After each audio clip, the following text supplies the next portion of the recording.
Hello. Hey, we're the Maine. Then you're watching Project Greenroom. Take a look inside my heart. Oh, let's get carried away. So I'm here with 2/5 of the Maine. If you guys want to introduce yourselves and then the members who aren't here. My name is Squirt Reynolds, and I sing in the band. His name's actually John. It is, Okay. but I just wanted to be Squirt Reynolds. That's his rapper name. Yeah. My real name is John Cornelius of Callaghan the Fifth.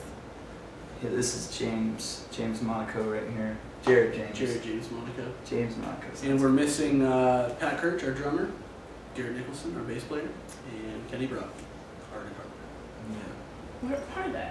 They are running around New York. Exploring the city. Yeah. So, No, I don't know where they are. Eating? Playing? Skipping out on us. Yeah. doing something other than being here. Yeah. Exactly. Jerks. Terrible people. Kidding. So Pioneer was just released. Correct. How have fans reacted to it?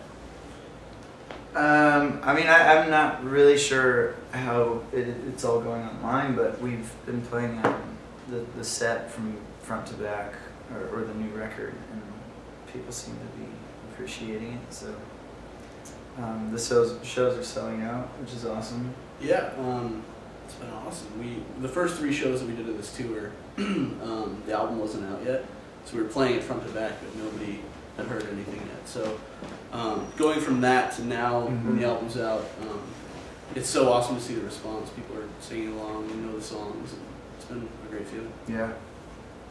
How is the album's artwork chosen? Because it's very interesting.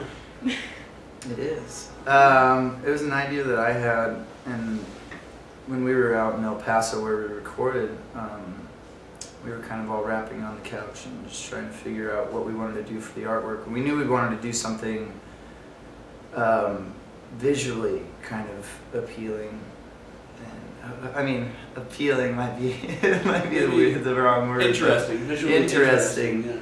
Yeah. We didn't want to just put our name on the cover, and I felt like what I was trying to convey through that kind of coincided with what the album means to us. And the word pioneer for us, I think, meant not allowing anybody to dictate what your future looks like, and I think just kind of using your own 2 hands to get you where you want to be. And I guess the way that it does relate is, I mean, basically what we were trying to get across was don't be afraid of who you are and who you think you are, and just let it be. Who is the man on the cover? His name is Jason. Yes. He's a friend of a friend, and he kind of fit the bill for what we were looking for. John had this vision in his head of a big burly guy with a beard and red lipstick on, and we found him. Yeah, Dirk, who takes photos for us, he knew the guy and just kind of ended up being pretty perfect. Independently. We did. Is this something fans should expect more of, or what are you planning for the future? I don't think it's tough to that easy to say. Yeah, we fought very hard to make this all happen, and we pissed a lot of people off, and we were very Veruca Salt on We this were brats record. Yeah. to get this album out. We knew that it had to come out, and the powers that be, The Big Brother said it wasn't going to happen, so we said we don't like you, and we tried to fight and kind of scratch until it did, and luckily it did. as it sits right now. But who's to say where we're going to be in a year, or what's going to happen tomorrow? We're still technically on Warner Brothers, but this is a kind of a one-off sort of deal. So we'll find out next year, you know, what's in store for the next album. But as it sits, we have no idea. Probably be a lot of like songs with Kesha. So over 40 songs were written and recorded for this. How did you narrow it down?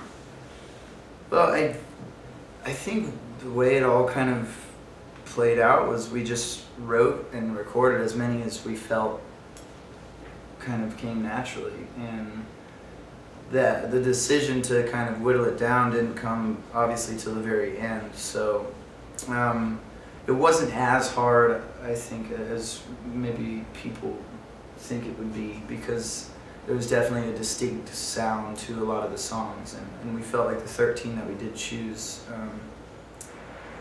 I don't know, I think they just felt right together. And I think if any other songs were in there, I mean, we have a ton of material, and it's all of the same quality as these songs, so we're going to try to release them down the road.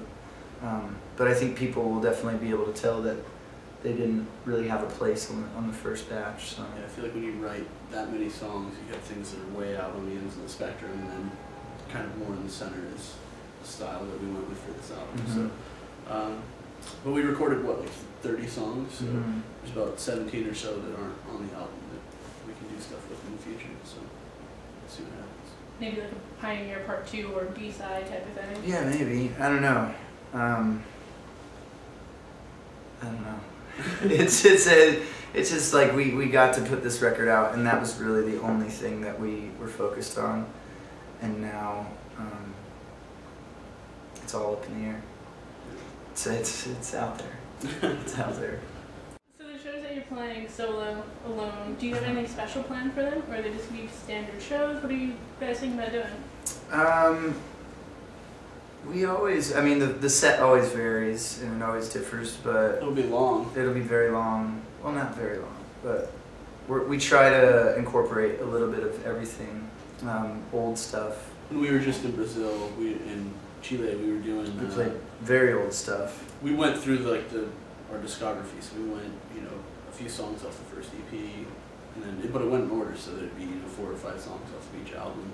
So Yeah, I don't think we'll be doing that, but we'll be doing something that probably incorporates Similar. all of, or at least a lot of the songs that hopefully people want to hear. So. Speaking of your discography, how does Pioneer differ from Black and White? there's a lot of aspects of that record that are totally different. For one, we did all of it ourselves, and I feel like when you're not being kind of guided by a producer or your label or any of those outside powers, I feel like it's more representative of who you are as a band. So for us, I don't know, I feel like it's more rock than things that we've done in the past.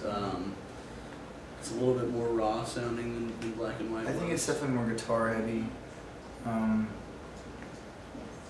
But yeah, I just think the approach is different. It's really, whether people like it or not, this is who our band is at the moment, and this is in the most pure form who we are. So yeah, I think the whole process was a lot of fun, and it was, I think, very rewarding at the end of the day, knowing that we can actually at least produce songs to that quality and kind of really be able to show who we are. So On our own, yeah. Would you say that this disc is one of your most proudest moments as a band, or? I think I so. think so. Just knowing that from start to finish it was It's all us. this battle, but at the same time we're doing it all ourselves. Well, because it's hard. I think the hard part in this business is that everybody is now overthinking everything, and you can't really blame anybody for doing so. But it's, we thought, like, well, why did we get signed in the first place? We got signed writing songs and recording songs that we did all on our own, and then somewhere along the way we were convinced that somebody had the Midas touch and that everything that they, were a part of would be golden. But we just wanted to get back to the reason that we're a band, and the reason that we're still allowed to play shows. So I think this is definitely, this is cool. This is cool. Yeah. Back to your roots. Yeah. Yeah. Yeah.